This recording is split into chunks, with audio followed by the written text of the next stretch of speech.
اپنی آنکھوں سے جب آپ نے گزاریں گی اور اپنے ہاتھوں سے جب یہ لکھیں گی گردانے، تو آپ کو جب قرآن پاک میں یہ استعمال ان کا نظر آئے گا تو آپ پہچان لیں گی یہ فعل کا کون سا صیغہ ہے۔ آپ نے اتنی پریکٹس کرنی ہے کہ قرآن پاک میں کہیں سے بھی فعل ماضی کا صیغہ آ جائے، یعنی کہ وہ چھٹا صیغہ آ جائے، پانچواں آ جائے، مذکر کا آ جائے، مونس کا آ جائے، متکلم کا آ جائے، جب بھی آئے تو آپ اس کو پہچان سکیں کہ یہ فعل کا وہ والا صیغہ ہے جو میں نے ادھر پڑھا تھا، ٹھیک ہے؟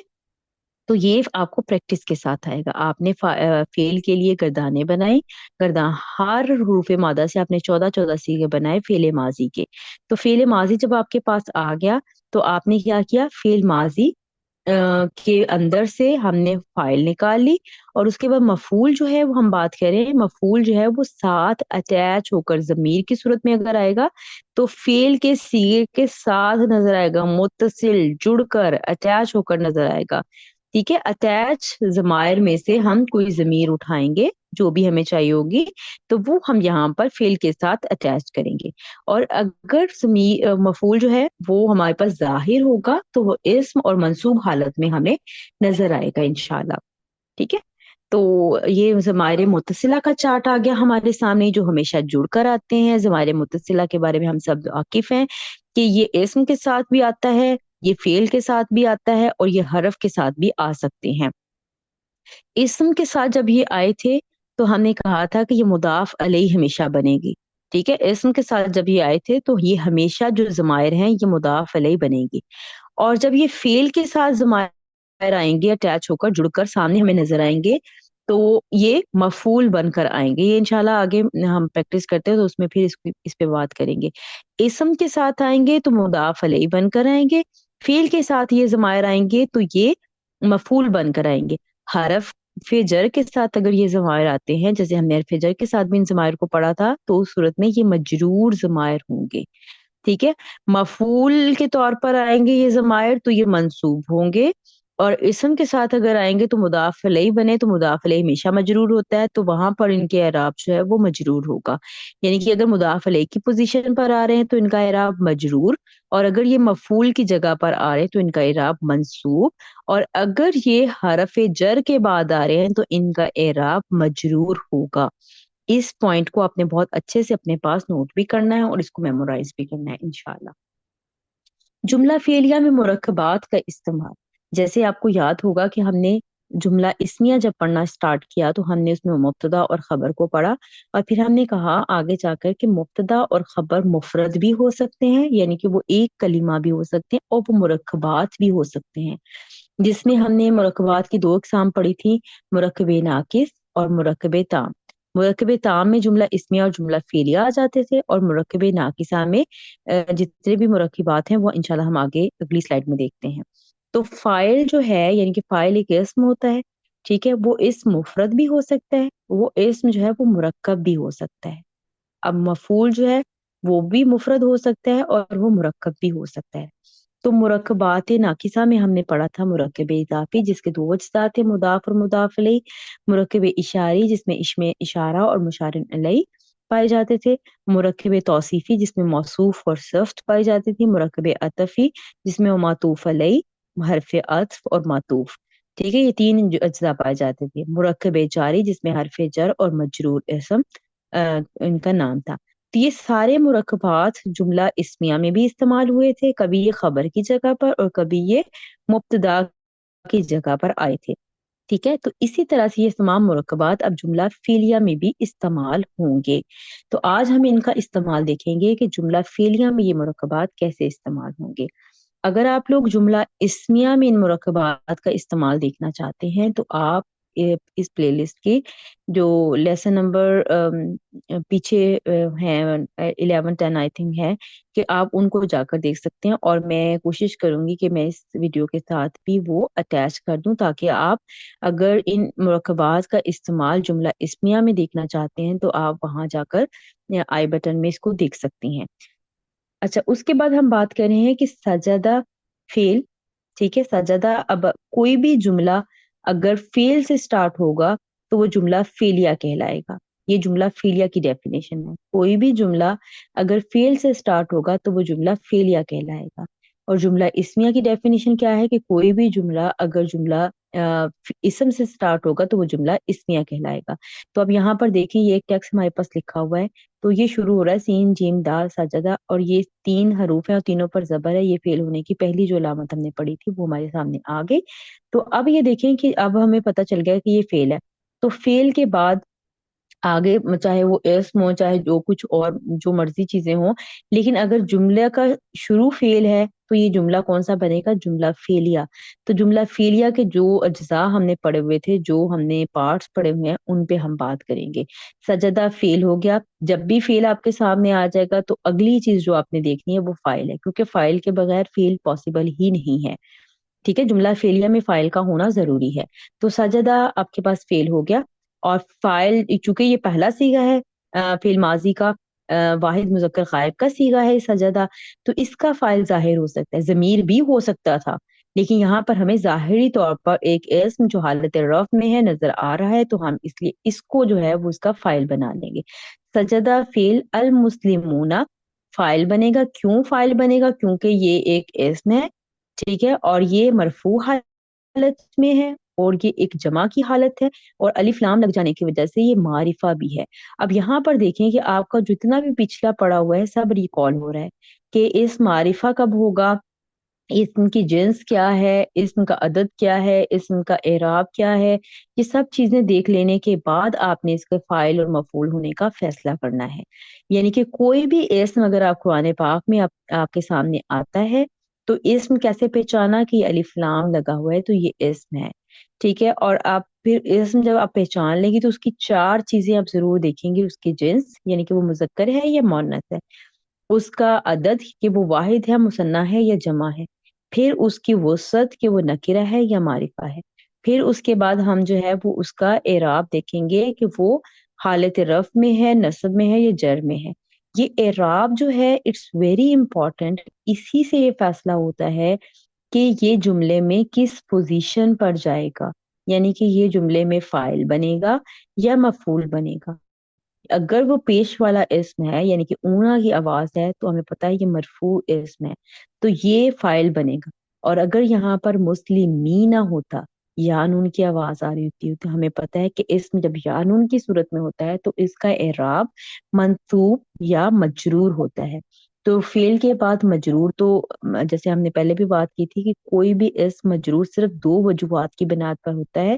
اگر وہ مضاف الیہ بن رہا ہو، یہاں پر دیکھیں المسلمون ایک اکیلا اسم ہے، اس میں کوئی بھی مضاف الیہ ہونے کی وجوہات نہیں تھی. اگر یہ لیٹ سپوز یہاں پر یہ ہوتا المسلمین، اس صورت میں ہم بات کر رہے ہیں، ٹھیک ہے، المسلمین اگر ہوتا تو اس صورت میں کیا ہوتا کہ یہاں پر کوئی حرف جر لگا ہوتا یا پھر یہ مضاف الیہ کی پوزیشن پہ آتا، ٹھیک ہے، تو وہ مجرور ہوتا، ادروائز وہ منصوب ہوتا جملہ فعلیہ کے اندر. کیونکہ ابھی ہمارا یہ ٹیکس نہیں ہے تو ہم اس پہ زیادہ بات نہیں کریں، جو ٹیکس لکھا ہوا ہے ہم صرف اسی پہ بات کرتے ہیں. ٹھیک ہے، سجدہ فعل اور المسلم، یہ صرف میں نے اس لیے ڈسکس کیا کہ اعراب از ویری امپورٹنٹ، کہ اسم جو ہے وہ اعرابی طور پر کیسا ہے. اگر وہ مرفوع ہے تو فاعل، اور اگر وہ منصوب ہے تو وہ مفعول بنے گا. ٹھیک ہے، پھر اسی حساب سے ترجمہ ہوگا. تو سجدہ فعل اور مسلمون آپ اس کو فاعل بنا دیں کیونکہ یہ مرفوع حالت میں ہے. اب یہاں پر المسلمون بھی ہو سکتا تھا اور یہ فاعل جو ہے وہ صرف مسلمون بھی ہو سکتا تھا، اگر معرفہ نہ بھی ہوتا تب بھی چل جانا تھا. ٹھیک ہے، تب بھی یہ گزارا ہو سکتا تھا. لیکن آپ نے اس چیز کا دھیان رکھنا ہے کہ فعل اگر مذکر ہے تو جو آگے فاعل آ رہا ہے وہ بھی مذکر ہی ہو. ٹھیک ہے، فعل اگر مؤنث کا صیغہ ہے تو فاعل بھی مؤنث کا آ سکتی ہے. ٹھیک ہے، تو یہاں پر سجد المسلمون، اب یہ بھی مذکر تھا اور یہ بھی مذکر واحد غائب کا صیغہ استعمال ہوا ہے. تو فعل پلس فاعل جملہ فعلیہ، اور یہاں ترجمہ ہوگا سب سے پہلے فاعل کا اور اس کے بعد فعل کا. تو فاعل کیا ہے؟ مسلمون. اب جمع کا صیغہ ہے تو اس لیے ترجمہ کرتے ہوئے ہم کریں گے مسلمانوں، مسلمانوں نے. جیسے میں نے پہلے پچھلی کلاس میں بتایا تھا کہ جب آپ فاعل کا ترجمہ کریں گے تو زیادہ تر آپ نے کا حرف استعمال کرتے ہیں، اور جب مفعول کا ترجمہ کرتے ہیں تو زیادہ تر کو یا کا کی وغیرہ میں سے حرف کا چناؤ کیا جاتا ہے. مسلمانوں نے سجدہ کیا. ٹھیک ہے، مسلمانوں نے سجدہ کیا. اب مسلمانوں نے سجدہ کیا، کسی کو تو کیا تھا، مطلب اللہ تعالیٰ کو سجدہ کیا. تو وہ یہاں پر ابھی فی الحال مینشن نہیں ہے، تو وہ انشاءاللہ یعنی کہ اگر ہوتا تو پھر یہاں پر اللہ ہاں آتا، ٹھیک ہے، مسلمانوں نے اللہ کو سجدہ کیا اگر ہوتا یہاں پر ٹیکسٹ میں لکھا ہوا، لیکن ابھی ہم نے صرف فعل اور فاعل کی بات کرنی تھی تو اس لیے میں نے یہاں پر صرف اتنا ہی مینشن کیا ہے، ٹھیک ہے۔ ابھی جو ہمارا مین ٹاپک ہے وہ یہ ہے کہ فاعل جو ہے وہ مفرد بھی آ سکتا ہے اور فاعل جو ہے وہ مرکب بھی آ سکتا ہے۔ مفرد کا کیا مطلب ہے؟ مفرد کا مطلب ہے کہ ایک کلمہ، یعنی کہ وہ ایک کلمہ ہوگا، ایک لفظ ہوگا۔ اگر کلمے کو میں آپ کی زبان میں بتاؤں تو آپ کہہ سکتے ہیں کہ ایک لفظ ہوگا، ٹھیک ہے۔ اگر دو الفاظ کا مجموعہ ہوگا تو وہ مرکب کہلائے گا، اگر وہ ایک کلمہ ہوگا، ایک لفظ ہوگا تو وہ مفرد ہوگا۔ یہ ایک کلمہ واحد بھی ہو سکتا ہے، یعنی کہ مسلمون بھی ہو سکتا تھا، یہاں پر مسلمانی بھی ہو سکتا تھا اور مسلمون بھی ہو سکتا تھا۔ تینوں صورتوں میں کلمہ تو ایک ہی رہا نا، واحد تھا تب بھی ایک ہی کلمہ تھا، ایک ہی لفظ تھا، مثنیٰ تھا تب بھی ایک ہی لفظ تھا، اور جمع تھا تب بھی وہ ایک ہی لفظ ہمیں نظر آ رہا تھا۔ یعنی کہ یہاں مسلمون دیکھیے ایک ہی لفظ ہے، ایک ہی کلمہ ہے، اس کو ہم دو کلمات نہیں کہتے چاہے وہ جمع بھی ہے، ٹھیک ہے۔ تو جب ایک کلمہ ہوگا تو وہ مفرد ہوگا، جب ایک سے زائد کلمات ہوں گے تو وہ مرکب بنے گا۔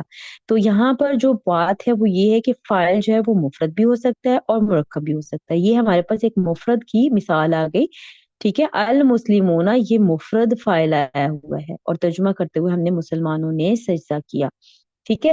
اب ہم دیکھ لیتے ہیں آگے مرکب فاعل جب آئے گا تو کیسے آئے گا، کس طرح سے آ سکتا ہے، ٹھیک ہے۔ یہ ایک مثال آپ کے سامنے رکھی ہے، یہ اور بھی مرکبات یہاں اس کی جگہ پر آ سکتے ہیں۔ یہ سادہ کا فعل، سادہ کا فعل جب بھی آپ کی نظر سے گزرا تو آپ کو پتا چل گیا کہ یہاں پر جملہ فعلیہ بنے گا، کیونکہ جملہ سٹارٹ ہو رہا ہے فعل کے ساتھ، ٹھیک ہے۔ تو سادہ کا فعل تھا، جملہ فعلیہ کے اجزاء پھر آپ نے ڈھونڈنے شروع کیے کہ فعل ہوتا ہے، پھر فاعل ہوتا ہے، پھر مفعول ہوتا ہے، دیکھتے ہیں اس میں کیا کیا چیزیں موجود ہیں، ٹھیک ہے۔ اللہ آگے آپ کو نظر آ گیا کہ اللہ جو ہے وہ اس میں معرفہ ہے اور حالت رفع میں نظر آ رہا ہے آپ کو، لیکن اللہ اکیلا نہیں ہے، آگے العظیم بھی آپ کو نظر آ رہا ہے، اور ہم نے یہ پہلے پڑھا ہوا تھا کہ جب دو اسماء میں مطابقت ہوگی اسم کے چاروں پہلوؤں میں، جیسے میں نے ابھی بھی آپ کے ساتھ ذکر کیا کہ جب بھی کوئی اسم آپ کے سامنے آئے گا تو سب سے پہلے آپ اس کی یہ چار چیزیں چیک کریں گے۔ اب اللہ کی چار چیزیں چیک کی تو وہ بھی یہ تھی، مرفوع، مذکر، واحد اور معرفہ۔ جب عظیم کی چار چیزیں چیک کی تو وہ بھی یہی تھی، مرفوع، واحد، مذکر اور معرفہ، تو یہ سیم تھی۔ تو جب یہ چاروں اجزاء سیم ہوتے ہیں تو ایک مرکب بنتا ہے جسے ہم کہتے ہیں مرکب توصیفی، ٹھیک ہے۔ تو یہ اللہ کی صفت ہے کہ اللہ عظیم ہے، ٹھیک ہے۔ تو یہاں پر اللہ العظیم یہ ہمارے پاس مرکب توصیفی کی کنسٹرکشن آ گئی، اور یہ مرکب توصیفی ہو کر یہ اب صدقہ کا فاعل بن گیا۔ ہم نے کہا تھا کہ فاعل جو ہے وہ ظاہر ہو سکتا ہے جب فعل ماضی کا پہلا یا چوتھا صیغہ استعمال ہوگا، تو یہاں پر صدقہ فعل ماضی کا پہلا صیغہ ہے، تو یہاں دیکھیں آگے فاعل جو ہے وہ ظاہر ہو گیا۔ پچھلی سلائیڈ میں ہم نے دیکھا تھا کہ فاعل مفرد حالت میں تھا، یہاں ہم دیکھ رہے ہیں کہ دو کلمات مل کر فاعل بن رہے ہیں، اللہ العظیم، ٹھیک ہے، ایک کلمہ اللہ اور دوسرا کلمہ عظیم، دو کلمات مل کر فاعل بن رہے، تو یہ مرکب ہے جو فاعل بنا ہے، ٹھیک ہے۔ جب مرکبات کا ترجمہ کیا تھا ہم نے مرکب ناقصہ کا، تو اگر کسی کو بھول گیا ہے تو وہ ضرور بھی ضرور جا کر پچھلے لیسنز میں اس کو ضرور چیک کریں کہ ترجمہ کس طرح سے کرنا ہے۔ العظیم کا ترجمہ پہلے ہوگا اور اللہ کا ترجمہ بعد میں ہوگا۔ صدقہ کو تو ابھی آپ سائڈ کر دیں، کیونکہ سب سے پہلے آپ نے جب ترجمہ کرنا ہے تو فاعل کا ترجمہ کرنا ہے، تو فاعل جو ہے وہ اتنا پورشن آپ کو پتا چل گیا کہ یہ مرکب مل کر فاعل بن رہا ہے، ٹھیک ہے، مرکب ہو کر یہ فاعل بن رہا ہے۔ تو سب سے پہلے اس مرکب کا آپ ترجمہ کریں گی، تو جب مرکب توصیفی کا ترجمہ کیا جاتا ہے تو کراس میں ترجمہ کیا جاتا ہے، یعنی کہ جو بعد میں اسم آیا تھا اس کا ترجمہ پہلے اور جو پہلے اسم آیا تھا اس کا ترجمہ بعد میں کیا جاتا ہے، یعنی کہ صفت پہلے اور موصوف بعد میں ترجمہ کرتے ہوئے۔ تو یہاں پر آ جائے گا عظیم اللہ، ترجمہ کرتے ہوئے مرکب توصیفی کا ترجمہ کیا ہوگا، عظیم اللہ۔ تو یہاں پر جب ہم نے عظیم اللہ کو فاعل کی جگہ پر رکھ لیا، عظیم اللہ، ٹھیک ہے، نے لگا لیا آگے حرف فاعل کے بعد، میں نے کہا تھا کہ کا سہارا لینا پڑے گا ہمیں عام طور پر، عظیم اللہ نے، اب فعل کا ترجمہ کیا تھا، صدقہ، اور فعل ماضی ہے تو اس کے حساب سے ہی ترجمہ کریں گے، عظیم اللہ نے سچ کہا۔ یہ جو کہا ہے نا یہ فعل ماضی کا بتا رہا ہے، کیونکہ سادہ کا ابھی تک ہم نے پڑھا کہ سادہ کا فعل ماضی کا پہلا صیغہ ہے. عظیم اللہ نے سچ کہا. اور آپ دیکھیں کہ جب آپ قرآن پاک کی تلاوت سنتی ہیں یا کرتی ہیں تو اس کے بعد اینڈ میں آپ یہ عام طور پر سنا جاتا ہے صدق اللہ العظیم. ٹھیک ہے، تو اب آپ کو سمجھ آئی ہوگی کہ یہ کیا بن رہا ہے. یہ جملہ فعلیہ بن رہا ہے اور اس کا مطلب ہے عظیم اللہ نے سچ کہا، کیونکہ جو آیات ہم پڑھ رہے ہوتے ہیں وہ اللہ تعالیٰ کی بھیجی ہوئی آیات ہیں، اور اس میں کوئی شک ہے ہی نہیں کہ اللہ نے جو کہا ہے ان آیات میں وہ سچ ہے، وہ حق ہے، وہی ہے جو اللہ نے مطلب جو ہم اللہ تعالیٰ نے خود اس کی حفاظت کا ذمہ لیا ہوا ہے، اور وہ بالکل سچ ہے جو ہم تک پہنچ رہا ہے قرآن کی صورت میں، وہ بالکل حق ہے، سچ ہے. تو آپ دیکھیں کہ اب آپ کو سمجھ آئی ہوگی کہ یہ جملہ جو بولا جاتا ہے کہ تلاوت کے بعد، تو اس کی کیا ورتھ ہے، کیا مطلب ہم گواہی دے رہے ہوتے ہیں اس بات کی کہ اللہ تعالیٰ نے جو بھی کہا قرآن پاک میں وہ سب سچ ہے. تو صدق اللہ العظیم یہ ایک عام طور پر بولا جانے والا سینٹینس ہے جو ہم تلاوت کرتے ہوئے یا تلاوت سنتے ہوئے بولتے ہیں. اور یہ کیا ہے؟ جملہ فعلیہ ہے جس میں دو اجزاء ہیں، ایک فعل ہے اور دوسرا فاعل ہے، اور فاعل جو ہے وہ مرکب توصیفی کی صورت میں آیا ہے. ہم اللہ تعالیٰ کی تعریف کرتے ہوئے یعنی کہ بیان کر رہے ہوتے ہیں کہ عظیم اللہ نے سچ کہا. ٹھیک ہے، امید کرتی ہوں کہ آپ کو یہ بات سمجھ آ گئی ہو کہ اسٹیپ بائی اسٹیپ چلنا ہے. جب بھی اسم سامنے آئے تو پہلے آپ نے چار چیزیں دیکھنی ہے. چار چیزیں، یہ والی جو چار چیزیں ہیں یہ دیکھنے کے بعد آپ نے دیکھنا ہے کہ یہ کون سا مرکب ہے، مرکب اضافی، مرکب اشاری. جب بھی دو اسما ایسے اکٹھے آپ کو ایک ساتھ نظر آئیں تو آپ نے ضرور چیک کرنا ہے کہ وہ کوئی نہ کوئی مرکب ضرور بنے گے. جب بھی دو اسما آپ کے سامنے آئے تو ضرور چیک کرنا ہے کہ وہ مرکب بنے گے. وہ مرکب تام بھی بن سکتے ہیں، مرکب ناقصہ بھی بن سکتے ہیں. مرکب تام اگر بنیں گے تو وہ مبتدا اور خبر کی صورت میں، کیونکہ اس میں بھی مبتدا بھی اسم ہوتا ہے اور خبر بھی اسم ہوتی ہے. ٹھیک ہے، اگر مرکب ناقصہ بنیں گے تو وہ مرکب توصیفی، اضافی، اشاری، جاری مطلب کوئی بھی بن سکتے ہیں. لیکن جب بھی دو اسماء آپ کو ساتھ نظر آئیں تو آپ نے مرکب کی طرف جانا ہے، مرکب تام اور مرکب ناقصہ کی طرف. ٹھیک ہے، تو یہاں پر ہمیں دو اسم نظر آئے تھے تو ہم نے سب سے پہلے دیکھا یہ کوئی مرکب تو نہیں بن رہا، تو یہاں پر ہم نے دیکھا کہ یہ مرکب توصیفی بن رہا تھا. ٹھیک ہے، تو ہم نے مرکب توصیفی بنا کر صدقہ کا فاعل بنا دیا اس کو. تو یہ ہو گیا ہمارا جملہ اسمیہ میں مرکبات کا استعمال. تو یہ مرکب توصیفی کی ہم نے ایک مثال کی ہے، مرکب اضافی بھی آ سکتا ہے اور بھی کوئی مرکب آ سکتا ہے. تو یہاں پر ایک اور مثال دیکھ لیتے ہیں. نصرتہ، نصرتہ فعل ہے، یہ اتنا فعل ہے. ٹھیک ہے، نصرتہ فعل، یہ اتنا فعل آپ کو کیسے پتا چلے گا؟ جب آپ اگر آپ کو نہیں سمجھ آتی تو آپ دیکھیں نون صاد را مادہ لیں اور اس سے فعل ماضی کی گردان بنا لیں. تو جب آپ یہاں پر آئیں گے تو آپ کو پتا چل جائے گا کہ یہ اتنا فعل ہے. ٹھیک ہے، تا تک، تو تا تک فعل ہے اور آگے جو اٹیچ ضمیر لگی، ہم نے کہا تھا فعل کے ساتھ اگر ضمیر اٹیچ ہو کر آئے گی تو وہ مفعول بنے گی. تو یہ نصرتا فعل اور آگے یہ جو ہو ہے یہ مفعول. اور ہم نے کہا تھا کہ جب بھی فعل آپ کے سامنے آئے گا تو فاعل آپ ضرور تلاش کریں گے. آگے آپ کو کوئی بھی فاعل نظر نہیں آ رہا تو فاعل آپ ضمیر کی صورت میں اندر سے نکالیں گے، کیونکہ نہ یہ پہلا صیغہ ہے فعل کا، نہ یہ چوتھا صیغہ ہے. آپ اس کی گردان پڑھیے گا اور دیکھیے گا کہ کیا یہ فاعل کا پہلا اور چوتھا صیغہ ہے. اگر ہوتا تو فاعل یہاں پر آپ کو لکھا ہوا نظر آ سکتا تھا، لیکن اب نہیں ہے تو اس صورت میں تو پاسبل ہے ہی نہیں کہ آگے آپ کو فاعل جو ہے وہ نظر آئے گا.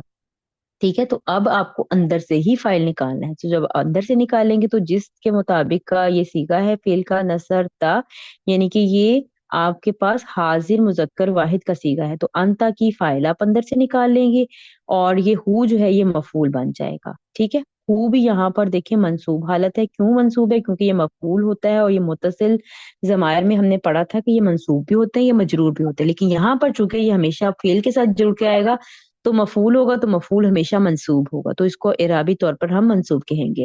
اور یہ واحد کا صیغہ ہے، مذکر کا صیغہ ہے.